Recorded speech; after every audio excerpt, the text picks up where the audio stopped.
application of derivative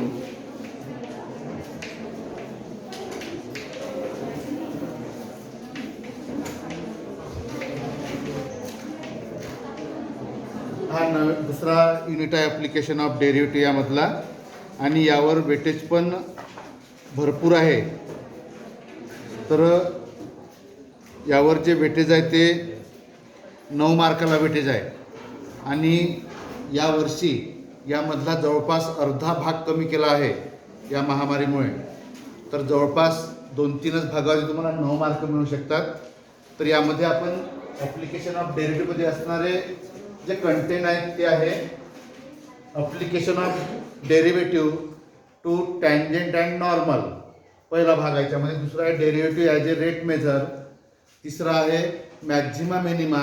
चौथा आहे increasing and decreasing function, या वर्षी करता ते राहील.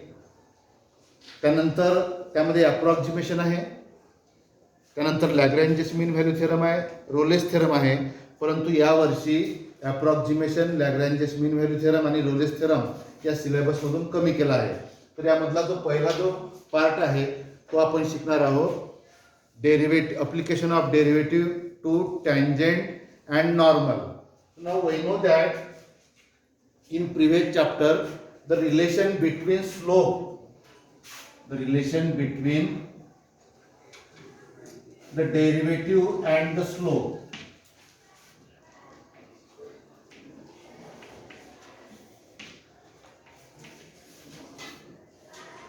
Now consider a curve y equal to f of x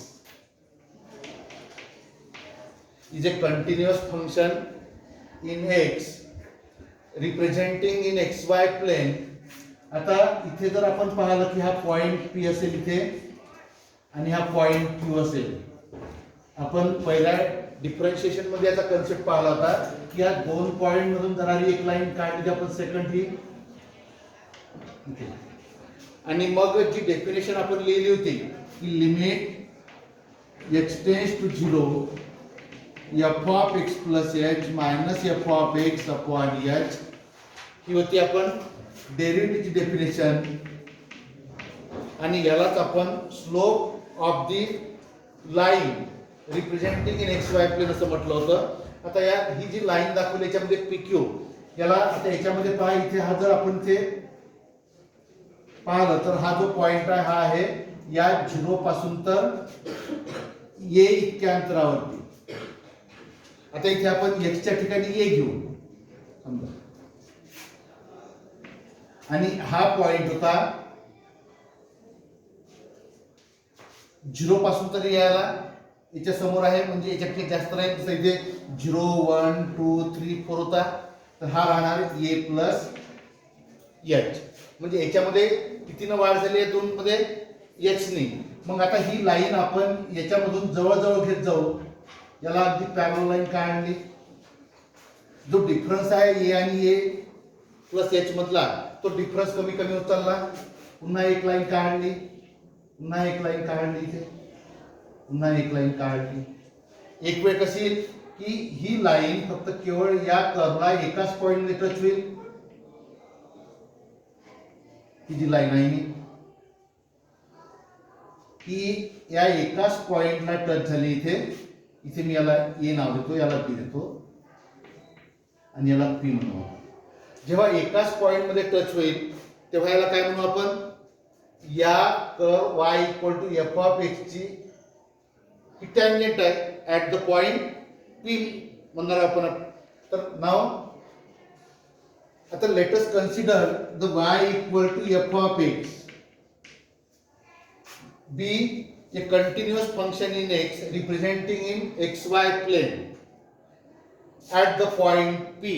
Then d dx dy by dx at point P x1 y1 is called a slope of line किंवा slope of tangent at point P म्हटलं जाईल. तर या P point पाशी जे येईल तर dy bye D जेव्हा काढू आपण त्याला काय म्हणू आपण slope of is called slope of line or slope of tangent at point P and is always denoted by small letter M. आता टँजेंट म्हटलं आहे पण ही लाईन याला टी म्हणू आपण. आता या भागामध्ये आपल्याला टँजेंट आणि नॉर्मल शिकायचे. तर normal is always perpendicular to tangent. Normal is always perpendicular to tangent. या लाईनला आपण नॉर्मल म्हणू, ही रेल्वेला परपेंडिक्युलर. मग जेव्हा या टँजेंटचा स्लोप हा कशाने दाखवला एम नी, तर नॉर्मलचा स्लोप कसा दाखवू आपण. टँजेंट आणि नॉर्मल मध्ये कोणतं रिलेशन आहे. They are perpendicular to each other. मग टँजेंटचा स्लोप जर एम असेल आणि दोन लाईन परपेंडिक्युलर असेल तर नॉर्मलचा स्लोप किती राहणार. नॉर्मलचा स्लोप आपण पेअर ऑफ लाईन या युनिटमध्ये पाहिलं होतं. जर दोन लाईन परपेंडिक्युलर असेल आणि एका लाईनचा स्लोप जर एम असेल तर दुसऱ्या लाईनचा स्लोप हा -1/m राहतो. मग दोन स्लोपचा गुणाकार हा -1 येईल तेव्हाच त्या दोन लाईन काय राहतात परपेंडिक्युलर राहतात. एक फॉर्म्युला आपण लिहून दिला होता. Two lines are perpendicular if m1 dot m2 is equal to -1 असं म्हटलं होतं आपण. तर स्लोप ऑफ टँजेंट जर m असेल तर नॉर्मलचा स्लोप किती राहील हा -1/m राहील. ठीक आहे. तर याला आपण या dy by dx at point x1 y1 ला स्लोप म्हटलं आहे. तर नेक्स्ट पॉइंट जो आहे तो आहे स्लोप पॉइंट फॉर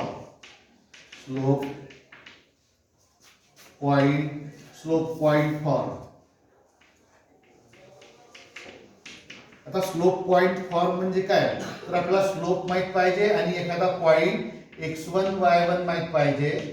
तर त्या लाईनचं इक्वेशन असेल equation of line is y minus y1 equal to slope into x minus x1. पुन्हा एक इथे पॉइंट पाहणार आपण. जर टँजेंटचा स्लोप जर dy बाय dx म्हटलंय आपण. Slope of tangent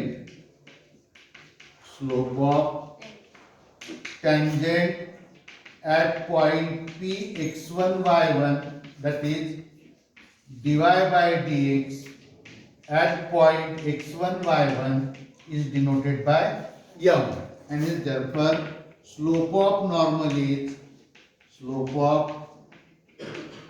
normal at point p x1 y1 is equal to. जर हा स्लोप असेल तर नॉर्मलचा स्लोप किती राहील -1 dy by dx at point x1 y1 that is having -1/m. ठीक आहे. तर नॉर्मलचा स्लोप याप्रमाणे राहील आणि टँजेंटचा स्लोप हा असेल. जेव्हा लाईनचं इक्वेशन लिहू आपण आता टँजेंट आणि नॉर्मलचं इक्वेशन काढायचं आहे तर y - y1 इक्वल टू हा स्लोप म्हणजे m राहील टँजेंट करता आणि नॉर्मल करता -1 dy by dx राहील. तर equation of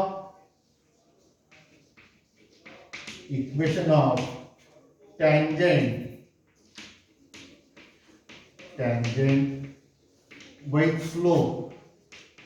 with slope dy by dx at point x1 y1 that is m is the line equation राहील y minus y1 is equal to slope means dy by dx at point x1 y1 into x minus x1. Here is tangent equation and equation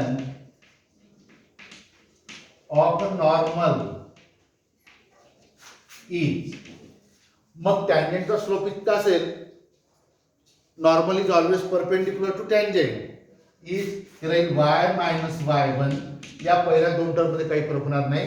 फक्त केवळ हा जो slope आहे टँजेंटचा हा कसा लिहायचा आहे -1 dy by dx at point x1 y1 into x minus x1 provided dy by dx is not equal to 0.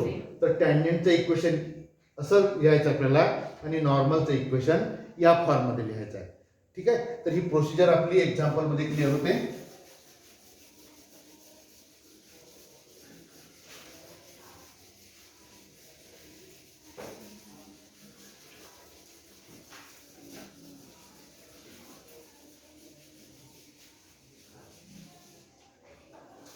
Example आहे पहिलं, केअरफुली समजून घ्यायचं आहे. Find the equation of tangent and normal. Find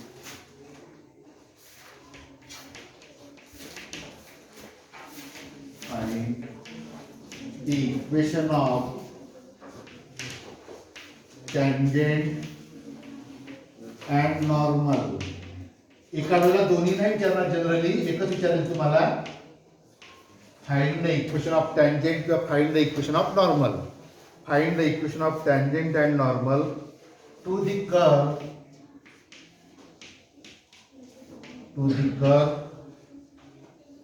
y equal to twice x square twice x cube minus x square plus 2 at point 1/2 2. आपल्याला point दिलाय. आता example समजून घ्यायचं की एक्झाम्पल मध्ये बदल काय होईल की हे कर्व बदलेल आणि पॉइंट बदलेल, बाकी कुठलाही बदल होत नाही त्यामध्ये. सोल्युशन.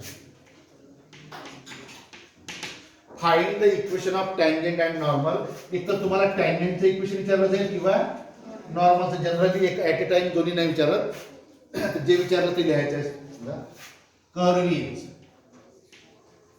कर्व्स किती दिल्या, y equal to twice x cube minus x square plus 2 दिला आपल्याला. आता टँजंट किंवा नॉर्मलचा स्लोप हा कसा राहतो, dy/dx. मग याला डिफरन्शिएट करायचं आहे. Differentiating with respect to x y घेत. याची जर आपण डेरिव्हेटिव्ह काढली तर dy/dx is equal to twice x ची derivative 6x square minus x square ची डेरिव्हेटिव्ह ट्वाइस एक्स आणि 2 ची derivative 0. Slope of tangent at point कोणता म्हटला आहे तो, 1/2 2. That is dy/dx at point 1/2 2 is equal to dy/dx च्या राईट हँड साइडला किती आहे, 6x स्क्वेअर म्हणजेच 1/2 स्क्वेअर मायनस 2 इंटू x ची व्हॅल्यू पुन्हा 1/2. 2 कॅन्सल होईल, म्हणजे 6/8 मायनस 1. 6/8 मीन्स स्क्वेअर आहे का, हो बरोबर आहे ना. 3/2 मायनस 1. 3/2 मायनस 1 म्हणजे 1/2 आला, म्हणजे या टँजंटचा स्लोप आला 1/2. आता आपण टँजंटचं इक्वेशन कसं लिहिलं होतं, and is therefore equation of tangent with slope 1/2 at point कोणता म्हटलाय, 1/2 2 इच. तर याला आपण m म्हणणार, याला x1, याला y1. जेव्हा आपल्याला माहित आहे की m स्लोप माहित आहे आणि x1 y1 हा पॉइंट माहित असेल, तर लाईनचं इक्वेशन काय असते, एक y minus y1 equal to slope into x minus x1. मग पाहते लिहिणार आपण y minus y1 2 slope 1/2 x minus x1 1/2. याला आपण केअरफुली सॉल्व करून घेऊ. y minus 2 is equal to, या 1/2 ने गुणून टाका पूर्ण इक्वेशनला, किंवा मग ठीक आहे 1/2 ने गुणून टाकू, म्हणजे येईल 1/2 x मायनस 1/4. डिनॉमिनेटर मध्ये 4 आहे म्हणजे मोठा नंबर 4 ने पूर्ण इक्वेशनला करून टाका म्हणजे 4y - 8 twice x - 1 एका साईडला ट्रान्सफर करून घ्या. जनरली x ची टर्म पॉझिटिव्ह ठेवायची. twice x - 4y आणि हा -1 आणि मायनसचा प्लस होईल 1 तर +7 = 0. हे असेल टॅन्जेंटचं इक्वेशन. ठीक आहे. तर हा आपण हे दोन्ही टर्म या साईडला ट्रान्सफर केल्या इथे. आता जर तुम्हाला टॅन्जेंट विचारलं असेल तर इथेपर्यंत सोडवायचं आहे. आणि समजा जर तुम्हाला नॉर्मलचं इक्वेशन विचारलं असेल and equation of normal is equation of normal म्हटलं असेल आपल्याला इथे. तर आता इथे आपल्याला हा स्लोप ऑफ टॅन्जेंट म्हटलाय हा कळावाच लागेल इथेपर्यंत. आता इथून बदल कुठून होईल तुम्हाला स्लोप ऑफ नॉर्मल जर 1/2 मिळाला असेल तर स्लोप ऑफ टॅन्जेंट जर 1/2 मिळाला असेल तर स्लोप ऑफ नॉर्मल किती राहील -2 राहणार. बरोबर आहे. तर तो लिहावा लागेल तुम्हाला इथून म्हणजे इथून इक्वेशन बदलेल. इथे कंप्लीट झालं. समजा आपल्याला नॉर्मल साठी विचारलं असेल आणि therefore slope of normal is जर टॅन्जेंटचा स्लोप 1/2 आहे तर नॉर्मलचा स्लोप किती येईल तो -2 आणि therefore equation of normal with slope 2 at point तो 1/2 2 is y - y1 याला आपण m म्हणू. हा x1 y1 ठीक आहे. y - y1 2 slope -2 x - x1 1/2 याला सॉल्व केलं. y - 2 ने मल्टिप्लाय केलं -twice x + 1 x ची टर्म पॉझिटिव्ह घ्यायची याला या साईडला ट्रान्सफर करा. twice x + y याला पण या साईडला घेऊन घ्या. -2 - 1 -3 = 0. तर हे असेल नॉर्मलचं इक्वेशन आणि हे असला टॅन्जेंटचं equation.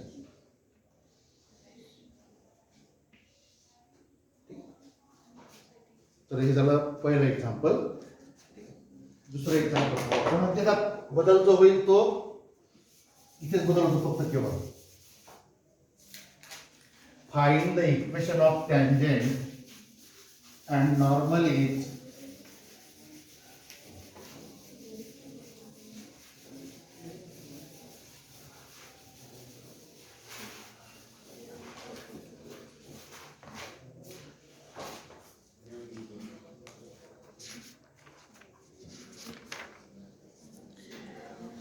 y = x² plus twice ex. y = x² plus twice ex plus 2 at 0,4. पण थोडं केअरफुली जर आपण ऑब्झर्व केलं तर काय बदल झाला याच्यामध्ये कर्वचं इक्वेशन बदललं आणि पॉइंटचे कोऑर्डिनेट बदलले फक्त केवळ. बाकी पूर्ण ॲज इट इज सोडवायचं आहे. Curve is y = x² plus twice e⁻x plus 2 differentiating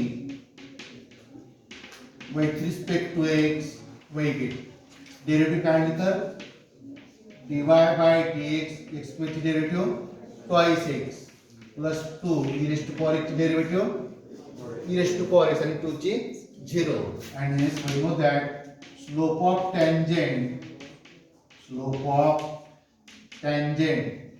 at point कोणता म्हटलाय 0,4 is equal to that is dy/dx at 0,4 equal to या साइडला व्हॅल्यू ठेवा ही 2 × 0 x coordinate plus 2 × e⁻0 that is किती गेला 2 × 0 म्हणजे 0 प्लस 2 e⁻0 1 that is म्हणजे या टॅन्जेंटचा slope आला 2 and therefore equation of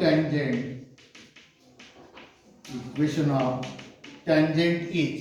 आता आपल्याला स्लोपही माहित आहे आणि पॉईंट पण माहित आहे हा, तर ते तुम्हाला लिहिण्याची गरज नाही.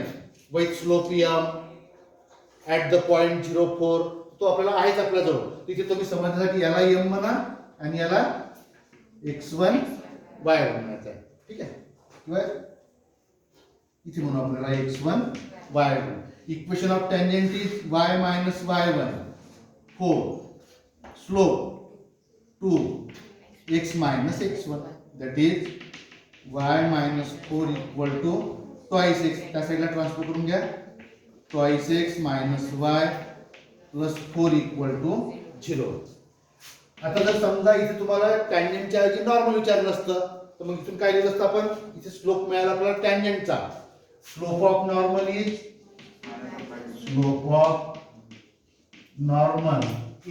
टँजेंटचा स्लोप 2 आहे तर हा minus 1/2 and is equation of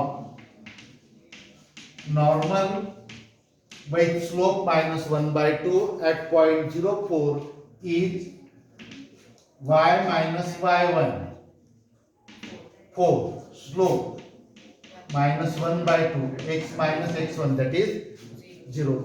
2 ने पूर्ण इक्वेशन लागून टाकले इथे twice y minus 8 आणि या मायनसने याला गुणलं मायनस x. या साईडला ट्रान्सफर करून घ्या. x plus twice y minus 8 equal to 0. तर नॉर्मलचं इक्वेशन हे राहील आणि टँजेंटचं equation.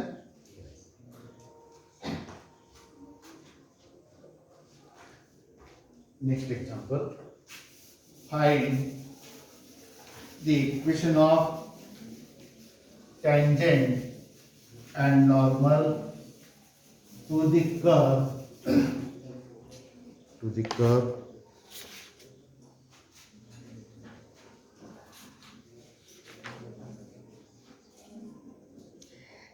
x equal to 2 sin cube theta. X equal to 2 sin cube theta and y equal to 3 cos cube theta at point theta is equal to pi by 4. तर थोडा बदल झाला याच्यामध्ये. तर पहिल्यांदा आपल्याला हे पॅरामेट्रिक फंक्शन दिलं आहे सोल्युशन. तर यामधलं याच्यामध्ये 2 नाही विचारणार तर आपण 2 पैकी एक सोडवू. एक तुम्ही होमवर्कसाठी सोडून पाहायचं. Now we have x किती दिलाय 2 sin theta and y equal to 3 cos theta. ठीक आहे. यावरून तुम्ही अँगल कोणता म्हटला आहे पाय बाय 4. तर पहिल्यांदा आपल्याला पी पॉइंटचे कोऑर्डिनेट काढून घ्यावे लागेल. 2 sin cube pi by 4 and y equal to 3 cos cube pi by 4 that is 2 sin pi by 4 1 upon square root 2 चा cube and y equal to 3 cos pi by 4 cube. ठीक आहे, that is 2 1 upon square root 2 चा cube. तर ते किती येईल square root 2 into square root 2 into square root 2. तर हा येईल 1 upon 2 square root 2 and y equal to 3 into 1 upon 2 square root 2 cancel होऊन जाईल. तर x कोऑर्डिनेटला 1 upon square root 2 and y कोऑर्डिनेटला 3 upon 2 square root 2 and therefore point जो येईल तो 1 upon square root 2 3 upon 2 square root 2. एक बदल हा झाला की आपल्याला पॉइंट दिला नव्हता तो पॉइंट काढावा लागला. आता आपण यावरून dy by dx मिळणार. याला इक्वेशन नंबर 1 देऊन टाका. Differentiating with respect to theta we get dx by d theta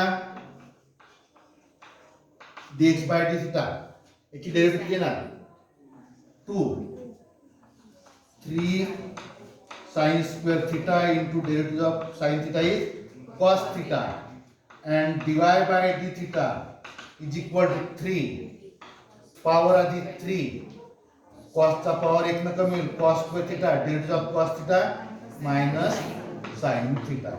Now we know that dy by dx is equal to dy by d theta upon dx by d theta, that is dy by d theta pa minus 9 cos square theta sin theta, dx by d theta 6 sin square theta cos theta, that is minus 3 by 2. एक cos cancel होईल, एक sin cancel होईल, cos upon sin म्हणजे cot theta. dy by dx ची value मिळाली आपल्याला, ही dy by dx equal to, आता आपल्याला स्लोप विचारला याच्यामध्ये. नाव स्लोप ऑफ टॅन्जेंट ॲट कोणता अँगल म्हटलाय, theta equal to pi by 4, that is dy by dx at theta equal to pi by 4 is equal to minus 3 by 2 cot pi by 4. Therefore, किती मिळाला minus 3 by 2. We know that cot 45 1, that is minus 3 by 2. तर आपल्याला slope of tangent मिळाला -3 by 2. नॉर्मलचा slope किती मिळेल 2 by 3 मिळेल. and hence equation of tangent